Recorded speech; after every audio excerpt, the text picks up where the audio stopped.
ഇന്ന് നടക്കുന്നതാണ് ആ സിനിമയുടെ സാഹചര്യം. 84 റൈറ്റ്സ് ആണെങ്കിലും അത് തന്നെയാണ് സാഹചര്യം. ഈ കന്യാസ്ത്രീകളുടെ ഇതിലേക്ക് ഇവര് അറ്റാക്ക് ചെയ്യുന്നു, അടിച്ചു കയറുന്നു, നോക്കുന്നു.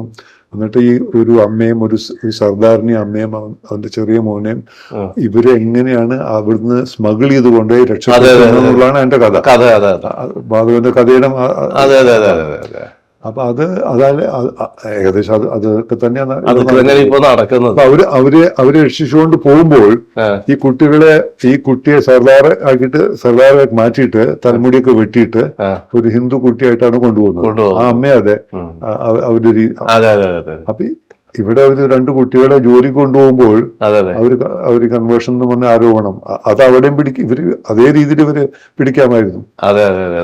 അതിന്റെ ഒരു താരതമ്യം ഉണ്ട് അതില്. എവിടെയോ നമ്മുടെ ഒരു മുൻകൂട്ടി പ്രവചിക്കപ്പെട്ട ഒരു ദുരന്തം പോലെ തന്നെയാണ് ഇത് വന്നപ്പോൾ. ഇതിന്റെ വാർത്ത വന്നപ്പോ ബിജു പറഞ്ഞ പോലെ മനസ്സിലാദ്യം നമ്മുടെ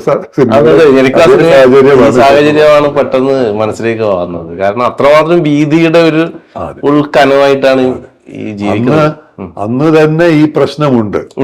ഇന്ന് അതിനുശേഷം BJP യുടെ ഭരണം വന്നപ്പോൾ ഇത് അതിക്രമിച്ചു പോയി എന്നുള്ളതാണ്. അതെ.